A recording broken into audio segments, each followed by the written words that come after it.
Hello Chillify channel owner, I'm ready. I still vividly remember the first day I met Lucius. It wasn't a romantic, sun-drenched afternoon or a fateful chance encounter like in novels. It was a suffocating evening at a luxurious restaurant, arranged by both our families. I, Anya, an ordinary office worker with a quiet life, was suddenly thrown into a disguised blind date with the heir of the Lucius Corporation. Sitting across from me was Lucius. He wore a perfectly tailored suit.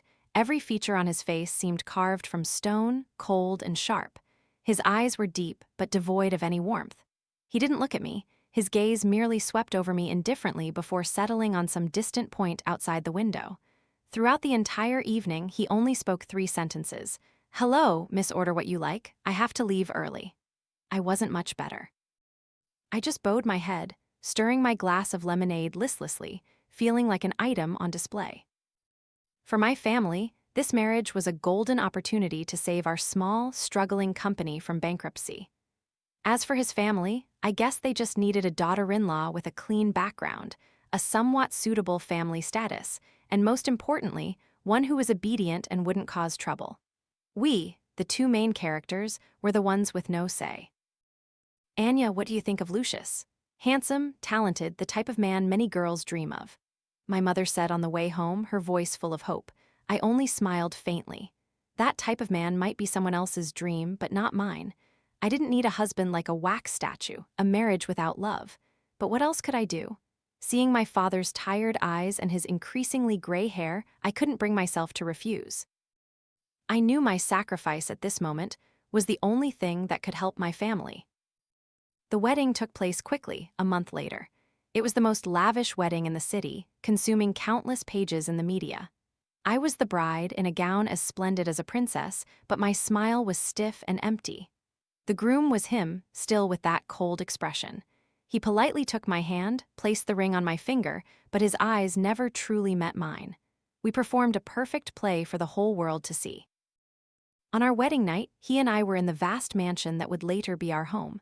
He stood by the window, his tall back a silhouette of solitude. I sat on the edge of the bed, hands clasped, palms damp with sweat. The silence was so profound I could hear my own heart pounding. A long time later, he turned, his deep, emotionless voice breaking the eerie quiet. "I know you're not willing to be in this marriage either. Let's make an agreement." I looked up at him, a little surprised. An agreement. "That's right." He walked over, placing a piece of paper on the table. "This is a marriage contract. We will maintain this marriage for 2 years.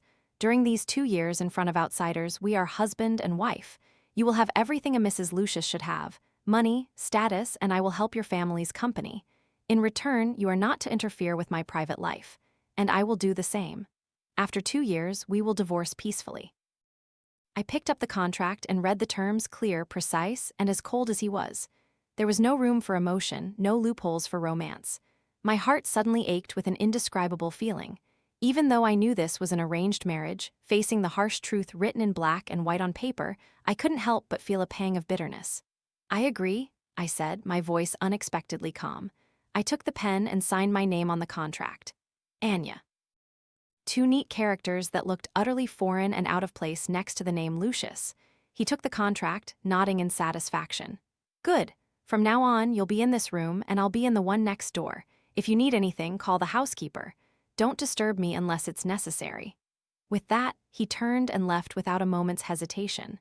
The door closed, leaving me alone in the luxurious but frigid space. I looked around the large room. Everything was exquisite, expensive, but utterly devoid of any warmth that signifies a home. I let out a self-deprecating laugh. "Anya, what were you hoping for? This was always just a transaction." Our life began that way. During the day, we might appear together at some social gathering. He would casually place an arm around my waist. I would smile gently beside him, playing the role of a happily married couple perfectly. But once we returned home, as soon as the villa door closed, we immediately reverted to 2 distant housemates. By an unspoken rule that we both adhered to, we still ate breakfast and dinner together at the long, cold dining table. Meals were breathtakingly silent, only punctuated by the clinking of cutlery against porcelain plates. He sat at the head of the table, I sat at the other end. The distance between us was wide enough for several more people.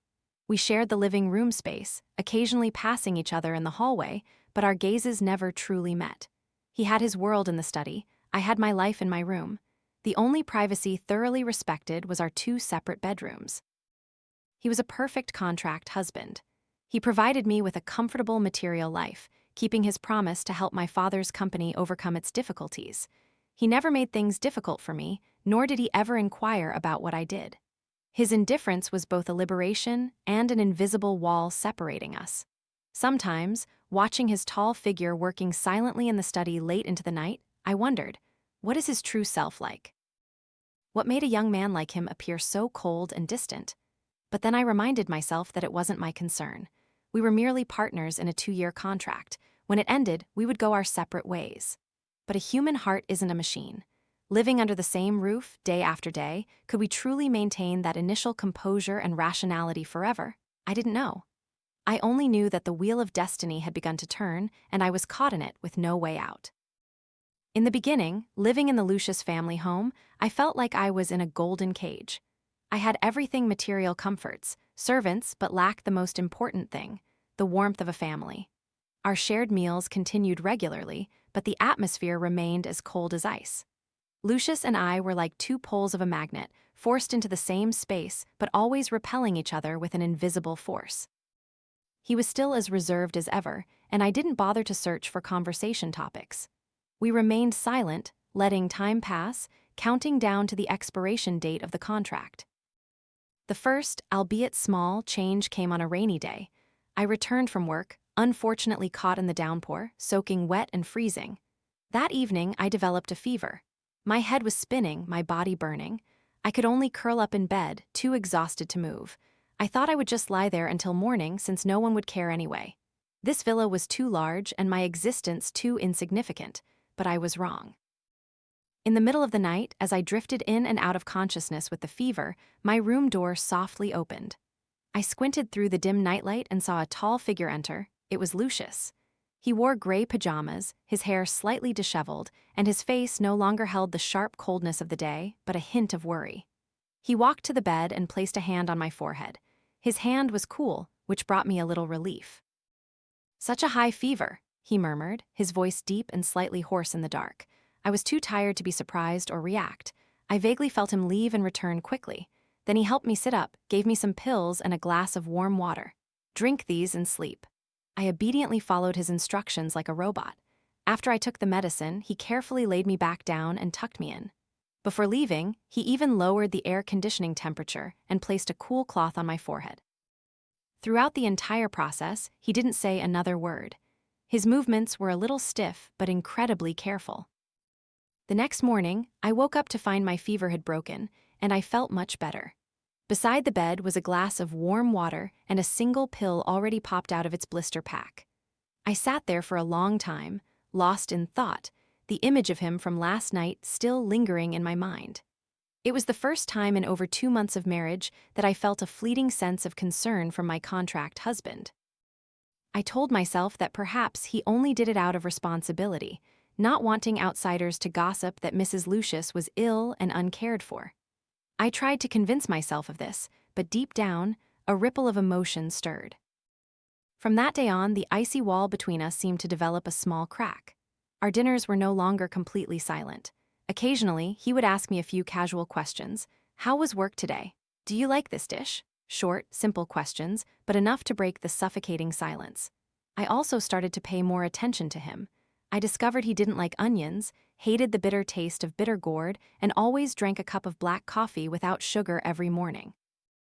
I began to instruct the chef to change the menu, removing the dishes he disliked. Once, as I was picking out a piece of bitter gourd from my plate, he suddenly spoke, "You don't need to change your habits for me." I was startled and looked up at him. He still maintained a calm expression, but his gaze was fixed on me. It was the first time he had looked at me for so long. My heart skipped a beat. Another time, I had to attend a social gathering with him. It was a grand party attended by influential figures in the business world. In the middle of it, a director Zhang, known for his lecherous nature, approached me and offered me a drink with an inappropriate look. I was in an awkward situation, unsure how to refuse, when Lucius suddenly appeared, wrapped his arm around my waist, and pulled me close. "Excuse me, Director Zhang, my wife can't drink strong liquor." said, his tone polite but his eyes sharp as knives, looking directly at the man. "Allow me to have a drink with you instead." Director Zhang's face stiffened, but he dared not do anything, forcing a laugh before leaving. All the way home, he didn't say a word, but his hand gripping the steering wheel was so tight that veins protruded. When we arrived at the villa and I was about to get out of the car, he suddenly pulled my arm. "In the future, if you don't want to go to such parties, you don't have to." I looked at him, surprised. Under the soft yellow lights of the garden, I saw a complex emotion in his deep dark eyes that I couldn't name. Was it anger, protection, or something else? I stammered, unsure what to say. "Go inside, it's getting cold." He released my hand, cutting me off, then turned and walked in first. Looking at his tall, solitary back, my heart suddenly became a mess. I leaned against the cold car door, trying to sort through the chaotic emotions within me. Lucius, what kind of man was he, after all? He was cold and distant, yet he silently cared for me. He proposed a cold contract, yet he acted as if he wanted to protect me. I gradually grew accustomed to his presence, accustomed to meals that, though quiet, were no longer suffocating, accustomed to occasionally receiving a glance or a sudden act of concern. I realized I started to look forward to evenings just to see him after a tiring day at work. I even began to be curious about his world, about the things hidden behind that cold exterior. Anya, you're falling into the very trap you mocked yourself for." I warned myself, this is just a transaction, don't get too deeply involved, don't let yourself get hurt. But reason is one thing, and the heart is another. It was slowly slipping beyond my control. In the days that followed, our lives seemed to settle into a new orbit, one I had never dared to imagine. The invisible icy wall between Lucius and me wasn't just cracking, it was slowly melting. Little by little, under his silent but increasingly noticeable acts of care, he started coming home earlier. Instead of burying himself in the study until midnight, he would sit in the living room watching financial news or simply sit there silently. His presence made the space feel less empty, and I too unconsciously lingered longer after dinner. Sometimes it was to make him a cup of tea, other times it was just to sit on the sofa reading a book, enjoying this no longer suffocating quietness. One time I was fumbling in the kitchen, wanting to try making a new cake recipe I found online. The result was a burnt batch of cakes and a kitchen that looked like a war zone. Just as I was despairing at my creation, he walked in. I thought he would frown in annoyance, but no, he just looked at me silently for a moment, then rolled up his shirt sleeves. "Let me," he said concisely, and began to help me clean up. I stood stunned, watching the man who was only familiar with contracts and numbers now wearing an apron, carefully wiping away every stain. Under the kitchen lights, his back looked so sturdy and warm. In that moment, my heart completely lost control. I knew I had fallen in love with this man. In love with my husband in name only, the one I was supposed to keep my distance from. I began to drown in the sweetness of my own illusions. I allowed myself to hope that perhaps this contract marriage could have a different ending, that perhaps after 2 years, we wouldn't remain two parallel lines. But life always loves to toy with people at the most unexpected times. That fateful night, I was preparing for bed when I heard his car arrive, but a long time passed and he didn't come inside. A bad premonition struck me. I quickly threw on a thin coat and rushed out. I saw him slumped on the front steps, reeking of alcohol. This was the first time I had ever seen him so drunk. The Lucius I knew was always a man of incredible self-control. "Lucius, what's wrong?" I anxiously ran to help him. He looked up, his eyes, usually sharp and sober, were now bloodshot, clouded by alcohol and a sorrow he couldn't hide. He stared at me with a complex, penetrating gaze. Why is it you?" he mumbled, his voice hoarse. "What are you saying? Let's go inside first, it's cold out here." I tried to pull him up. He didn't resist, letting me guide him into the house.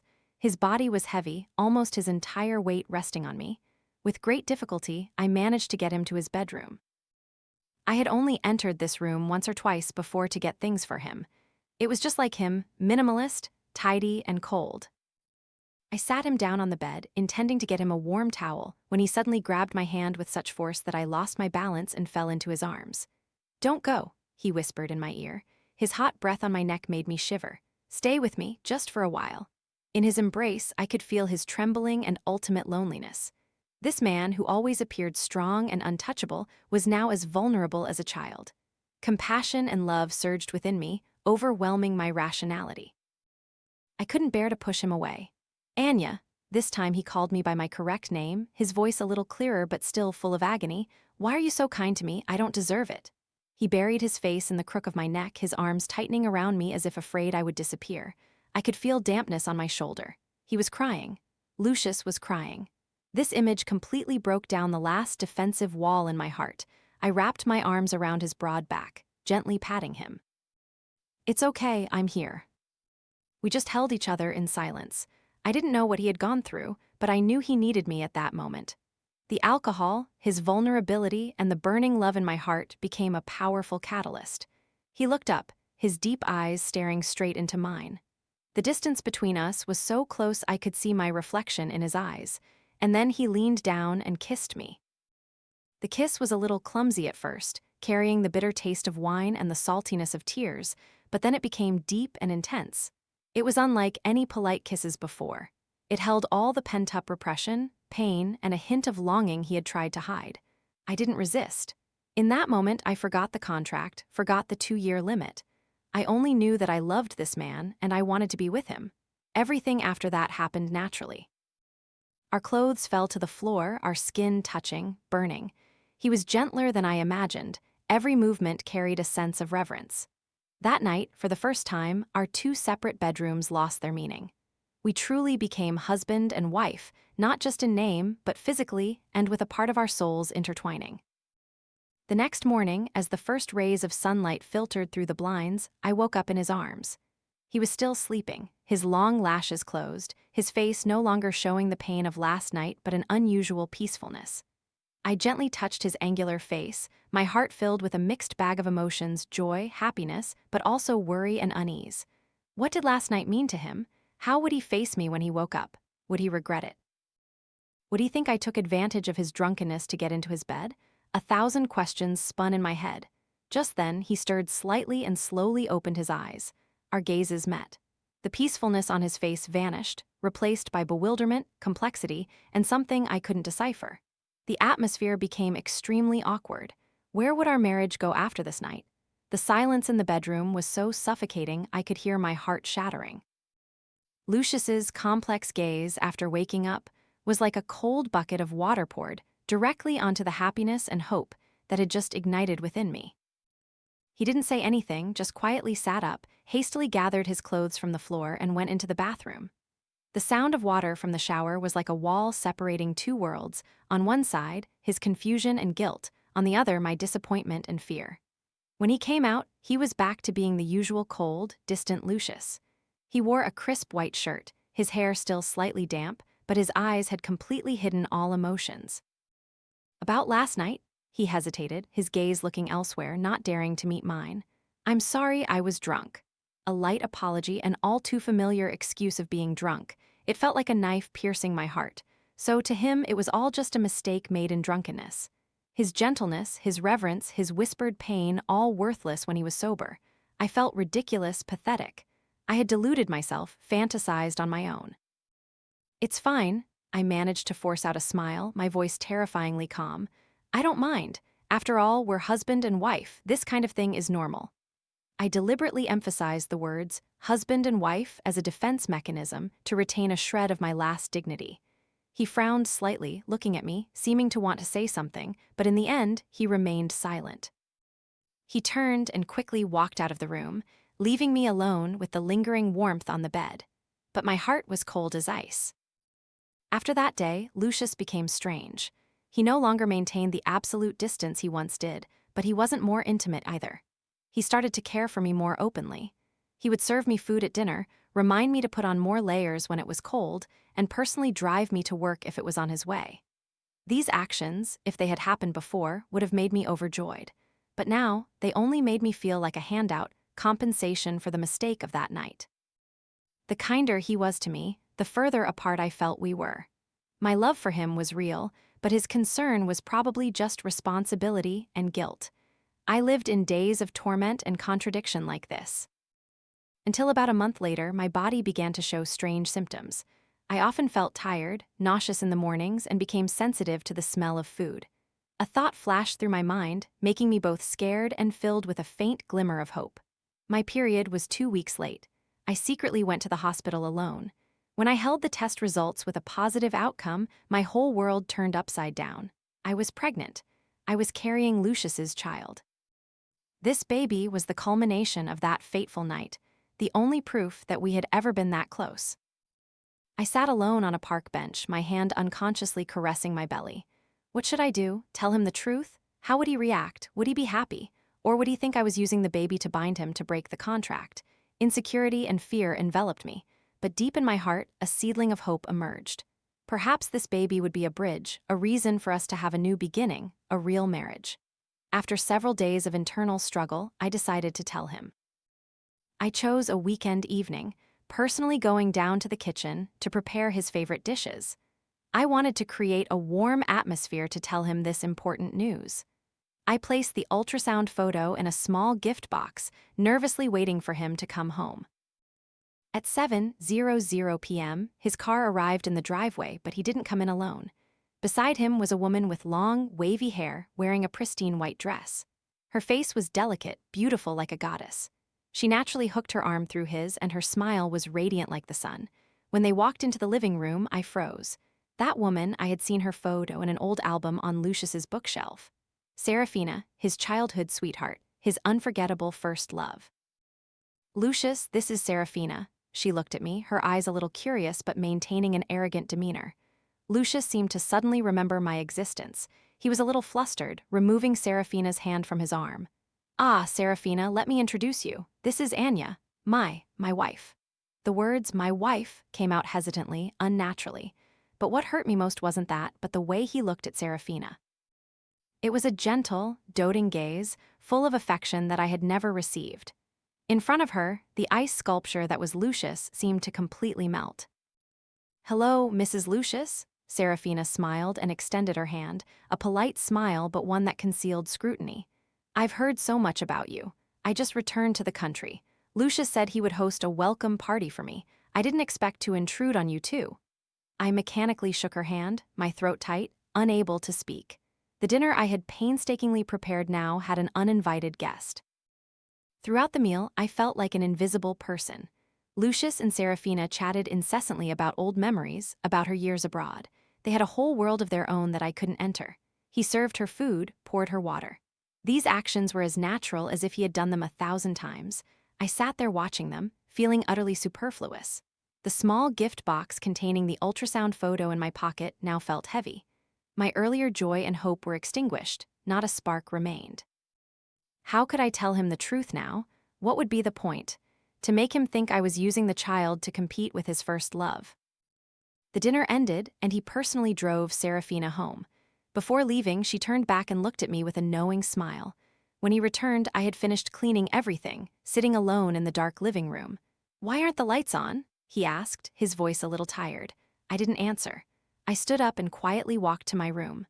My hand in my pocket gripped the small box tightly. The ultrasound photo inside had been crumpled by me at some point. The storm had truly arrived, and I knew this was just the beginning. Seraphina's return was like a devastating flood, sweeping away everything Lucius and I had painstakingly built. The already cold villa became even more frozen. He started leaving early and coming home late. Our shared dinners became sparse. When he was home, his phone would constantly ring with Seraphina's name. He said she was new back to the country, unfamiliar with everything, and needed his help.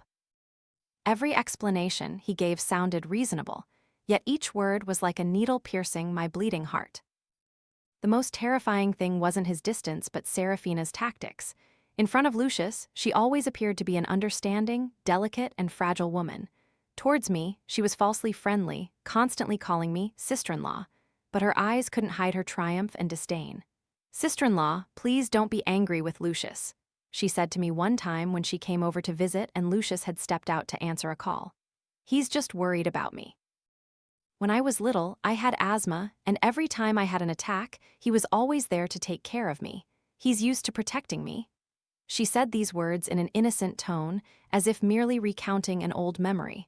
But every word was a declaration of ownership, a reminder that I was merely an afterthought, an extra. Lucius was completely blinded by her. In his eyes, Seraphina was a fragile girl who needed protection, someone who had to wander in a foreign land for many years due to a past misunderstanding. He felt guilty, felt responsible to make amends to her, and his amends were his cruelty towards me. The climax of everything came on a weekend. I was suffering from severe morning sickness, unable to eat or drink anything all day. Exhausted, I was trying to eat some porridge at noon when Seraphina suddenly arrived, claiming to bring me some nourishing soup she had personally stewed. In front of Lucius, who was sitting beside me, she solicitously scooped the soup into a bowl and offered it to me. "Sister-in-law, please try this. This soup is very good for your health." As soon as I caught the strong smell of fish soup, a wave of nausea surged up my throat. I quickly pushed the bowl away and rushed to the bathroom. When I came out, I saw Seraphina sitting on the floor, her wrist red, the broken soup bowl scattered on the ground. Lucius stood there, looking at me with disappointment and anger. "Anya, what are you doing?" he growled. "Seraphina had good intentions bringing you soup. Even if you didn't want to eat it, there was no need to do something like that." "I didn't," I stammered, trying to explain. "Sister-in-law, I'm okay." Seraphina quickly stood up, grabbing Lucius's arm, her voice trembling as if about to cry. "It was just me being clumsy and spilling it. Maybe the smell of the soup bothered her. Lucius, please don't blame her." The more she defended me, the more Lucius believed I had deliberately knocked over the bowl. He didn't say another word, just coldly helped Seraphina up, checked the burn on her hand, and personally drove her to the hospital. Before leaving, he turned back to give me a cold, unfamiliar look, as if I were a completely different person, a malicious and petty woman. The door slammed shut. I stood frozen in the middle of the living room, looking at the battlefield on the floor, tears streaming uncontrollably. I had lost miserably. In this uneven battle, I had no weapons. My love, my endurance, all became meaningless before the tears of his white moonlight. I quietly cleaned up the broken pieces, just as I was trying to pick up the shattered pieces of my heart. My hand was accidentally cut by a shard of porcelain, blood flowed, but I no longer felt the pain. How could physical pain compare to the pain in my heart? That night, he didn't come home. I knew he was with Seraphina, taking care of her. I sat alone in the darkness, my hand unconsciously placed on my belly. "My child, I'm sorry, I couldn't give you a complete family. Your father, his heart was never truly ours." A decision began to form in my mind, clearer and more resolute than ever before. I couldn't continue living like this. I couldn't let my child be born into a family where his father only saw his mother as a nuisance, a wife in name who had lost her usefulness. I opened the desk drawer and took out the marriage contract we had signed. The terms were still there, clear and cold. The 2-year period hadn't ended yet, but I couldn't wait any longer. I flipped to the last page, looking at my signature next to his. Perhaps it was time for everything to end. I would leave Lucius, leave this mistaken marriage. I would raise my child alone. I didn't need his pity or his responsibility. I just needed my child. Desperation gave me courage. I began to quietly prepare for my departure. I didn't have much to take with me because the things that belonged to this place had never truly been mine anyway. The crumpled ultrasound photo. I carefully smoothed it out and put it in my wallet. This was my only precious possession. No matter how big the storm outside, I no longer cared. Because in my heart, the sky was clear and the clouds had dispersed. When a person has nothing left to lose, they become unexpectedly strong. I left early one morning while the city was still asleep. I didn't take much, just a small suitcase with a few simple clothes and all my meager savings. I left behind all the credit cards, jewelry, designer clothes that Lucius had bought for me. Those things didn't belong to me, and I didn't need them. Before I left, I went into his bedroom. He was still sleeping soundly in bed, his face clearly showing fatigue. I stood watching him for a long time, my heart aching. "Lucius, goodbye. I hope you and the one you love will be happy." I gently placed 2 things on the bedside table, the marriage contract and the divorce papers with my signature. I had taken the ultrasound photo with me. That was my secret and my only strength. I went to a small coastal town in the south, a quiet and unfamiliar place where no one knew who I was. I rented a small apartment and began a new life, a life with only my child and me. Lucius's perspective asterisk. I woke up when the sun was high, my head pounding from lack of sleep. The villa was strangely quiet. I habitually went downstairs, thinking I would see her familiar figure, but there was no one. "Anya," I called, but only my own echo replied. A vague sense of unease rose within me. I returned to the bedroom, and it was then that I noticed the stack of papers on the table. I picked them up, and the first thing that caught my eye were the clear words, "divorce petition." Below it was her familiar signature, neat and decisive. My heart felt squeezed. Divorce. What kind of trick was she playing now? Was she really making such a big deal out of last night? Anger began to flare. I threw the papers down and saw the marriage contract underneath. A bitter mockery. It was as if it was reminding me of the cold beginning of this marriage. But as the anger slowly subsided, a doubt began to creep in. Anya was not an impulsive woman. She was always patient and rational. Leaving so suddenly and decisively was not like her at all. There must be something I didn't know. I picked up the divorce papers again, examining her signature closely. The handwriting was very firm, not shaky at all. This was not a decision made in anger. It had been carefully considered. A thought flashed. I immediately called my assistant. "Have someone investigate for me immediately. Find out all the places Mrs. Lucius has been, the people she has met in the last 2 months. I want a detailed report. Don't miss anything." A few hours later, as I sat in my office, my heart burning, my assistant called back, his voice a little hesitant. "Mr. Lucius, the investigation results are in. There's something you might need to know." "Tell me," I growled. "According to the schedule, about 2 months ago, Mrs. Lucius went alone to the Central Obstetrics and Gynecology Hospital, and the department she visited was the obstetrics department." My heart skipped a beat. Obstetrics department. Continue.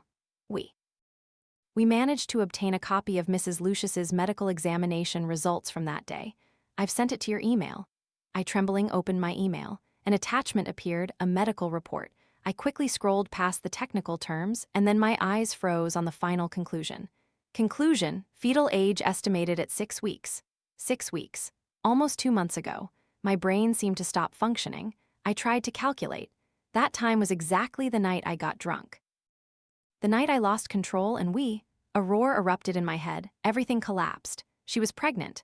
Anya was pregnant. She had been carrying my child all this time. The scattered pieces suddenly exploded and reassembled into a complete, cruel picture. Her tired face, her pickiness with food, the time she spilled Seraphina's fish soup, it wasn't out of jealousy, but morning sickness. And last night, when I hastily left, she was home alone, carrying my child. What have I done? How have I treated her? I called her petty and jealous. I was so foolish that I didn't recognize the most obvious changes in my wife. "Og!" I roared like a wounded beast, sweeping everything off my desk. Regret and self-reproach like a tsunami engulfed me. I rushed out of the room, driving like a madman to Seraphina's apartment. I kicked the door open and stormed in. "Lucius, what are you doing? You're scaring me," she began her pitiful act. I didn't say a word, throwing my phone, with the email and report open, directly at her. "Explain this. You knew about this all along, didn't you?" Seraphina's face turned pale as she saw the words on the screen. The panic in her eyes couldn't be hidden. "I didn't know." "Didn't know?" I laughed maniacally. "That night you called and said there was a burglar. Was that a play? Was your sprained ankle fake too?" Just then, my assistant called to report that the security camera confirmed no one had broken into Seraphina's house that night. The truth was exposed. Everything was a lie. "Why? Why did you do this?" I stared at her, my eyes cold as ice. "Because I love you," she screamed. "The person standing next to you should have been me, not her. Why do you love her?" Love? I was stunned. Yes, I had fallen in love with Anya. I didn't even know when, but I, with my own foolishness, had pushed her away. I didn't say another word to Seraphina. I turned and left, leaving her frantic cries behind. "Find her. Find my wife and my child, whatever it takes. Bring them back to me," I roared into the phone. I returned to the empty villa, collapsing onto the floor in her room. Everything here still carried her scent. For the first time in my life, a man's tears flowed uncontrollably.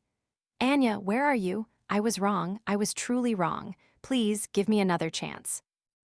Anya's perspective, after leaving the villa. Time in this small coastal town passed peacefully. I had been here for over 5 months. My belly was noticeably round, and the connection between me and the tiny life within me grew stronger each day. Every gentle kick from my baby was my greatest comfort, my motivation to stay strong. I was no longer Anya, Mrs. Lucius of the Lucius Corporation. I was simply a mother awaiting the birth of her child. Occasionally, through financial news headlines on a TV in a small diner, I would still see images of Lucius, but he was no longer the cold, arrogant CEO. He looked visibly thinner, his face gaunt, his deep-set eyes filled with fatigue and despair. The news said he had become obsessed with work, but at the same time was pouring all his energy into searching for someone. Every time I saw him like that, my heart ached uncontrollably. I was both heartbroken and afraid. I was afraid he would find me, afraid of facing the pain once again. That day, I had a scheduled prenatal checkup at a small clinic in town. After finishing my tests, I was sitting in the waiting area for the results when a tall, emaciated figure suddenly appeared at the door, blocking all the sunlight. My entire body stiffened. It was him. Lucius stood there, panting as if he had run a long distance. He no longer had the appearance of a CEO. His stubble was overgrown, his shirt wrinkled, his eyes bloodshot and filled with exhaustion. His gaze swept through the crowd and then stopped on me. He looked at me, then down at my visibly swollen belly beneath my loose dress, and his whole body trembled. He took slow steps towards me, each step heavy. Everyone around us looked on curiously. Panicked, I instinctively stood up to run, but he was a step faster, grabbing my wrist. "Anya," his voice was hoarse, broken. "Don't go, please, I beg you, don't leave again." "Let go," I said, trying to remain calm, but my voice couldn't hide its trembling. "What are you doing here?" "Looking for you," he said, his deep eyes looking straight at me, filled with regret and pain. "Looking for you and our child, Anya. I know everything now. I'm sorry, it's all my fault. I was too foolish, too blind. Please, come home with me." He just stood there amidst the crowded clinic, holding my hand tightly and repeating his apologies. His haggard appearance and the despair in his eyes pierced my heart. I saw his sincerity. I saw the torment that had plagued him for months. Finally, I agreed to talk to him. We went to a quiet cafe nearby. He told me everything, how he investigated and found out I was pregnant, how he confronted Seraphina, and how he had lived in tormented madness searching for me. "That contract, those divorce papers," he said, his voice firm, "I tore them all up. Anya, please, let's not divorce. I'm not asking you to forgive me immediately. I'm just asking for a chance to be your husband, to be the father of our child. Please let me take care of you and our baby." Looking at the man in front of me, my love for him had never disappeared. It had only been obscured by the hurt. For me, and more importantly, for the child in my womb, I gently nodded. During the final months of my pregnancy, he was always by my side. He didn't take me back to that villa filled with painful memories, but bought a small house near the sea, arranging everything himself. He personally took care of me in every detail, from my meals to my sleep. He came with me to prenatal checkups, attended parenting classes, and felt every kick of our baby with me. His patience and gentleness gradually healed the wounds in my heart. On the day I went into labor, he was the one who drove me to the hospital. He held my hand tightly throughout the delivery, constantly whispering words of encouragement. When the cry of our son echoed, he wept like a child. Lucius trembled as he took the baby from the nurse. He looked at the tiny, red life in his arms, then at me, tears endlessly streaming down his face. He knelt beside my hospital bed and placed a kiss on my forehead. "Thank you, Anya, thank you." We named our son Lucius Anya. The Anya from my name and the Lucius from his. It was a testament to our love, a love that had weathered storms once thought lost, only to find each other again and start anew. Our marriage was no longer a contract. It was rebuilt from ruins with genuine love, forgiveness, and the joy of welcoming a new life together. Watching Lucius gently hold our son, singing him to sleep, I knew that the storm had truly passed. Ahead lay a warm, sunny sky, awaiting our small family.